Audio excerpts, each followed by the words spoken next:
नमस्कार बच्चों, आपकी अपनी कोचिंग सुमन हिंदी क्लास में आपका हार्दिक स्वागत है। जैसा कि आपको पता होगा कि इस चैनल के माध्यम से टेट, यस टेट और सी टेट के हिंदी, संस्कृत और पर्यावरण के 25 प्रश्नों की सीरीज चलाई जा रही है। तो आज हम देखते हैं हिंदी के 25 अति महत्वपूर्ण प्रश्न। प्रश्न 1, अंतरिक्ष का पर्यायवाची शब्द है।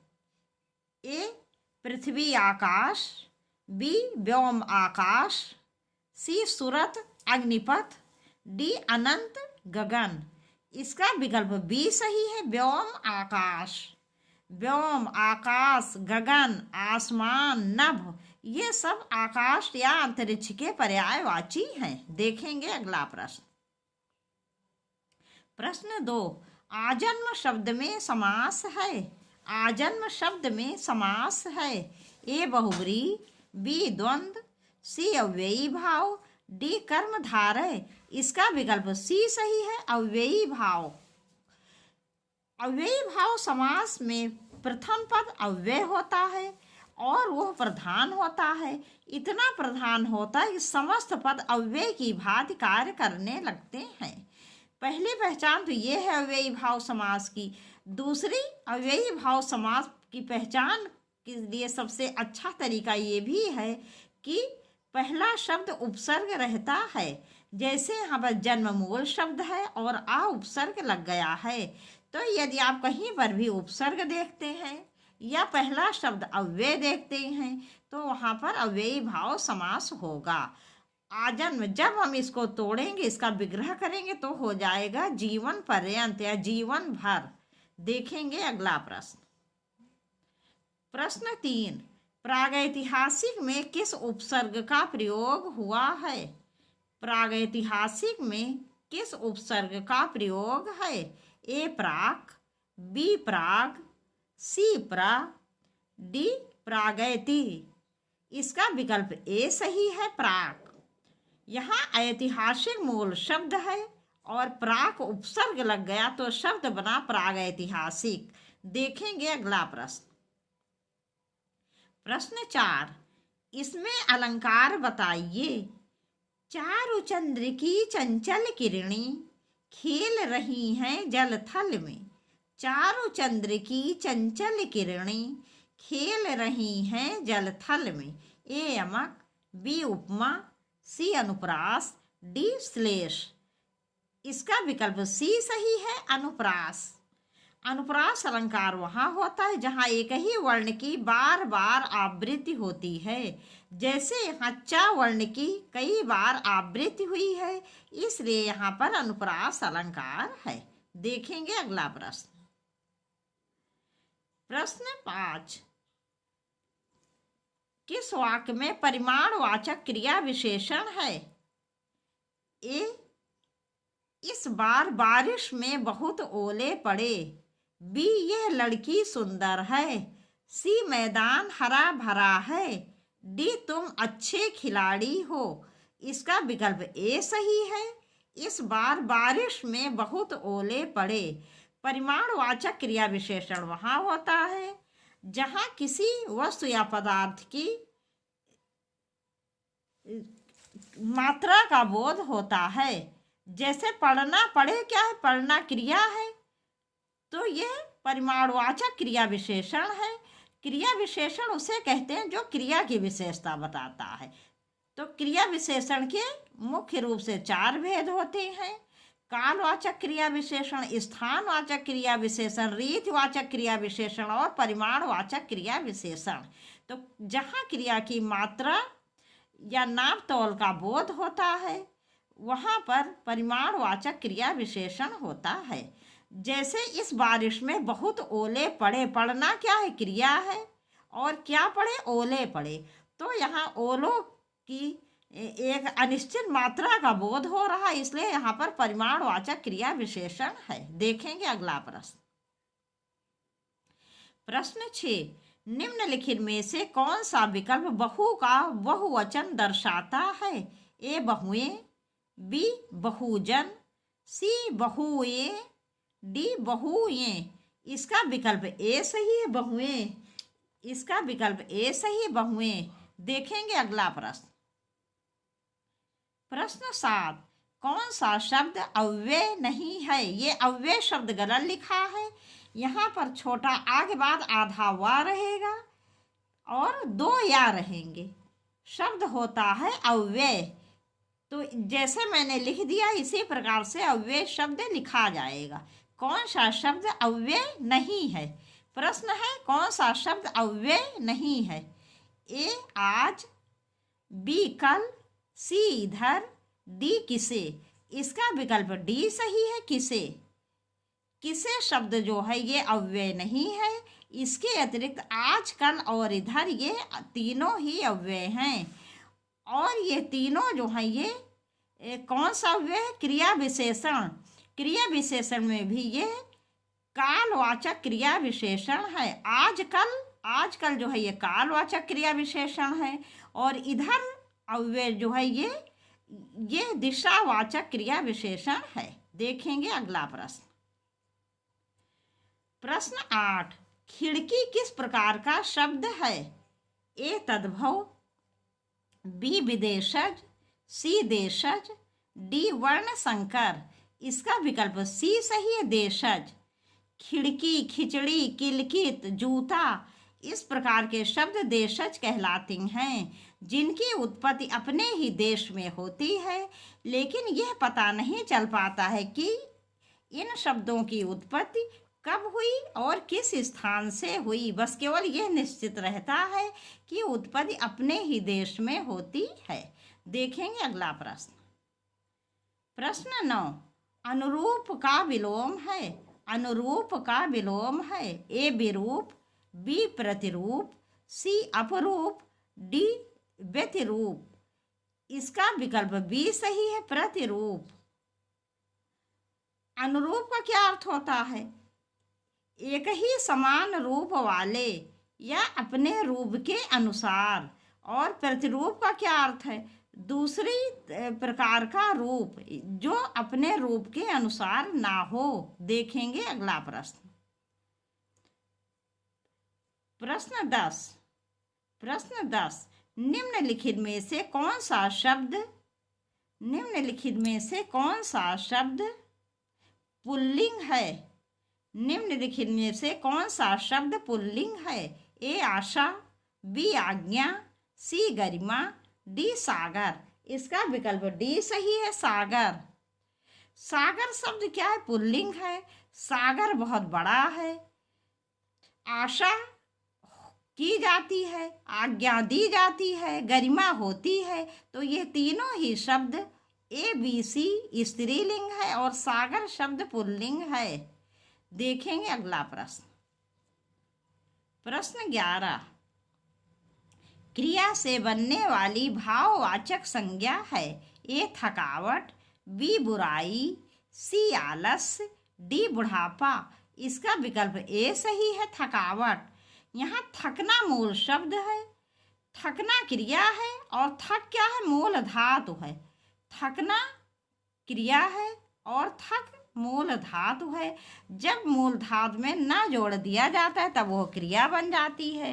इस प्रकार से थकना क्रिया है और इसकी भाववाचक संज्ञा है थकावट। तो इस प्रकार से क्रिया से बनने वाली भाववाचक संज्ञा है थकावट। इसके अतिरिक्त बुराई, आलस तथा बुढ़ापा ये तद्धित प्रत्यय से बनने वाली भाववाचक संज्ञाएं हैं। देखेंगे अगला प्रश्न। प्रश्न 12, भाषा की सार्थक लघुत्तम इकाई किसे माना जाता है?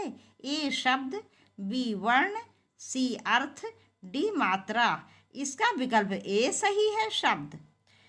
भाषा की सार्थक लघुत्तम इकाई शब्द है, क्योंकि प्रत्येक शब्द का कोई न कोई अर्थ निकलता है, इसलिए भाषा की सार्थक लघुत्तम इकाई शब्द है। यदि सार्थक शब्द न होता और यहाँ पर प्रश्न होता भाषा की लघुत्तम इकाई क्या है, तब इसका उत्तर वर्ण होता। देखेंगे अगला प्रश्न। प्रश्न 13, माखनलाल चतुर्वेदी को उनकी किस रचना पर साहित्य अकादमी पुरस्कार मिला है? ए साहित्य देवता, बी हिम तरंगिनी, सी युग चरण, डी हिम किरीटिनी। इसका विकल्प बी सही है, हिम तरंगिनी। माखन लाल चतुर्वेदी को हिम तरंगिनी पर साहित्य अकादमी पुरस्कार मिला है और ये सबसे पहला साहित्य अकादमी पुरस्कार था जो कि 1955 में दिया गया था। देखेंगे अगला प्रश्न। प्रश्न 14, रामचंद्र शुक्ल का हिंदी साहित्य का इतिहास मूलतः किस कृति की भूमिका के रूप में लिखा गया था? ए हिंदी कोविद रत्नमाला, बी हिंदी शब्द सागर, सी हिंदी विश्वकोश, डी धर्मशास्त्र का इतिहास। इसका विकल्प बी सही है, हिंदी शब्द सागर। रामचंद्र शुक्ल जी का हिंदी साहित्य का इतिहास 1928 में नागरी प्रचारणी सभा काशी के द्वारा हिंदी शब्द सागर की भूमिका के रूप में लिखा गया था, लेकिन 1929 में यह स्वतंत्र ग्रंथ के रूप में प्रकाशित हुआ जिसका नाम था हिंदी साहित्य का इतिहास। देखेंगे अगला प्रश्न। प्रश्न 15, जलना शब्द में कौन सा प्रत्यय है? ए अन, बी अना, सी ना, डी आन। इसका विकल्प सी सही है, ना।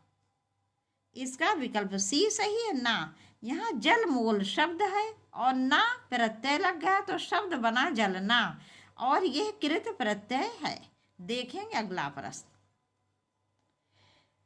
प्रश्न 16, निम्न शब्दों में से जो शब्द विशेषण नहीं है उसका चयन कीजिए। जो शब्द विशेषण नहीं है उसका चयन करना है। ए सज्जन, ये तो विशेषण है। सज्जन माने सद है जो जन, ये तो किसी जन की विशेषता हो गई। बी दुर्जन, दुर माने क्या होता है? बुरा। बुरा है जो जन, जो व्यक्ति बुरा है, ये भी विशेषण हो गया। सी सुकुमार, कोमल है जो कुमार, ये भी विशेषण हो गया। डी मानस, तो इसका विकल्प डी सही है, मानस। मानस में कोई भी विशेषण नहीं है, यह संज्ञा है। देखेंगे अगला प्रश्न। प्रश्न 17, चूहा बिल से बाहर निकाला, चूहा बिल से बाहर निकाला कौन सा कारक है? देखिए, हो सकता है इसमें टाइपिंग की शायद मिस्टेक हो, लेकिन चूहा बिल से बाहर निकाला, यदि यह प्रश्न होता तब भी, और चूहा बिल से बाहर निकला वैसे प्रश्न होगा चूहा बिल से बाहर निकला, लेकिन दोनों में ही विकल्प बी सही होगा, अपादान कारक। तो इसमें विकल्प ए संवर्धन कारक ये नहीं है, सी करण कारक ये भी नहीं है, डी संबंध कारक ये भी नहीं है। इसका विकल्प बी सही, अपादान कारक। चूहा बिल से बाहर निकाला या चूहा बिल से बाहर निकला, दोनों में चूहा क्या होगा? बिल से अलग हो जाएगा। जब बिल से बाहर निकाला जाए तब भी अलग हो जाएगा, निकलेगा तब भी अलग हो जाएगा। तो चूहा बिल से बाहर निकला या निकाला, तो इसमें दोनों में चूहे का बिल से अलग होना पाया जाएगा। और जहाँ पर भी किसी व्यक्ति वस्तु या प्राणी का किसी स्थान या किसी व्यक्ति वस्तु प्राणी से अलग होने का भाव होता है, वहाँ पर अपादान कारक होता है। देखेंगे अगला प्रश्न। प्रश्न 18, अंधे को दीपक दिखाना मुहावरे का सही अर्थ है।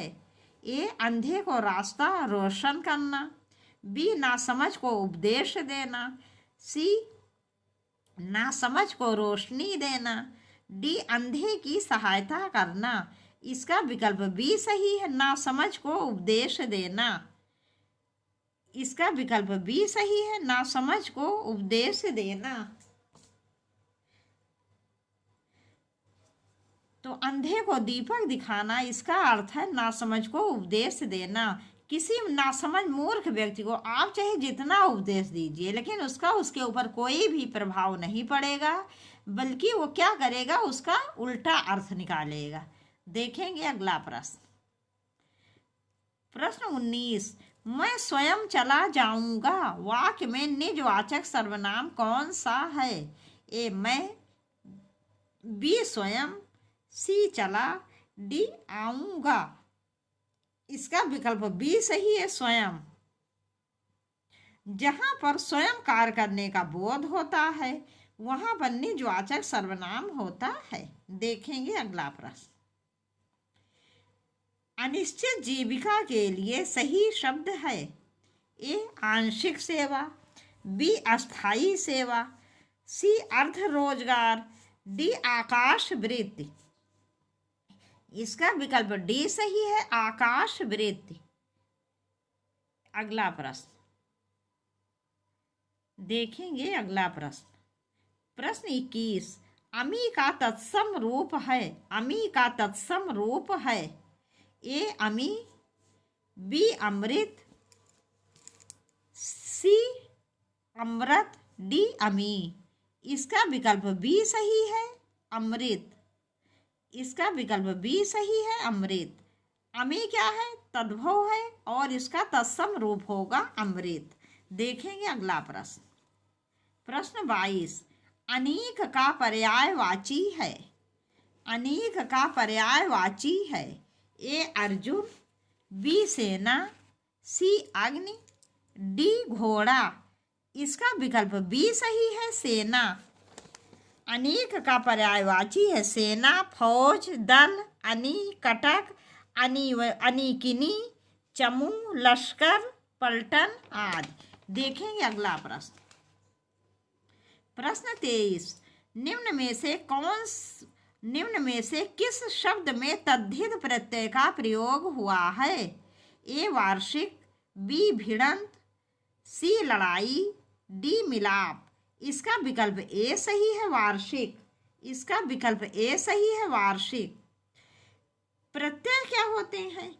प्रत्यय वह शब्दांश होते हैं जो किसी शब्द के अंत में लगकर उसके अर्थ को परिवर्तित कर देते हैं। जिसके दो भेद होते हैं, कृत प्रत्यय और तद्धित प्रत्यय। कृत प्रत्यय क्रिया के अंत में लगते हैं और कृत प्रत्यय से बने शब्द कृदंत कहलाते हैं। तद्धित प्रत्यय संज्ञा, सर्वनाम, विशेषण के अर्थ के विशेषण शब्दों में के अंत में लगकर उसके अर्थ को परिवर्तित कर देते हैं। तो ये वार्षिक में मूल शब्द है वर्ष और इसमें एक प्रत्यय लग गया तो यह शब्द बना वार्षिक और यह तद्धित प्रत्यय है। इसके अतिरिक्त भिड़ंत में क्या होगा? जाइए, कृत प्रत्यय है। यहाँ भिड़ना क्रिया है और उसमें अंत प्रत्यय लग गया तो क्या हो गया? भिड़ंत। जैसे लड़ना मूल शब्द है, इसमें आई प्रत्यय लग गया तो हो गया लड़ाई। तो लड़ना क्या है? कृत है, क्रिया है। इसी तरह मिलना क्या है? क्रिया है। इसमें आप प्रत्यय लग गया तो हो गया मिलाप। तो इस प्रकार से तीनों ही विकल्प में कृत प्रत्यय है और वार्षिक जो है शब्द ये तद्धित प्रत्यय है जो जिसमें कि वर्ष मूल शब्द है। देखेंगे अगला प्रश्न। प्रश्न 24। खड़ी बोली की पहली रचना है। ए प्रेम सागर, बी नासिकेतोपाख्यान, सी ढोला मारू रादूहा, डी आशिया। इसका विकल्प ए सही है, प्रेम सागर। खड़ी बोली की पहली रचना है प्रेम सागर और इसके रचयिता हैं लल्लू लाल जी। देखेंगे अगला प्रश्न। प्रश्न 25 तथा इस वीडियो का अंतिम प्रश्न। महादेवी वर्मा को नीरजा के लिए कौन सा पुरस्कार प्राप्त हुआ? ए द्विवेदी पदक, बी ज्ञानपीठ पुरस्कार, सी सेक्सरिया पुरस्कार, डी भारत भारती पुरस्कार। इसका विकल्प सी सही है, सेक्सरिया पुरस्कार। महादेवी वर्मा को नीरजा नामक कृत के लिए सेक्सरिया पुरस्कार प्राप्त हुआ था और इनको ज्ञानपीठ पुरस्कार भी प्राप्त हुआ था यामा नामक कृत के लिए 1982 में। और ये पहली महिला थी जिनको पहला ज्ञानपीठ पुरस्कार प्राप्त हुआ था। मतलब पहली महिला रचयिता जो थी उन्हें ज्ञानपीठ पुरस्कार प्राप्त हुआ था। वैसे हिंदी में पहला ज्ञानपीठ पुरस्कार प्राप्त हुआ है सुमित्रा नंदन पंत जी को चिदम्बरा नामक कृत पर। अब ये वीडियो यहीं पर समाप्त कर रहे हैं। मुझे पूरा विश्वास है ये सभी प्रश्न आपको बहुत पसंद आएंगे, क्योंकि ये प्रश्न किसी न किसी परीक्षा में पूछे जा चुके हैं और सभी 25 प्रश्न बहुत महत्वपूर्ण हैं। अब आपसे जल्दी ही मिलेंगे अगले वीडियो में बहुत अच्छे प्रश्नों के साथ। तब तक के लिए नमस्कार।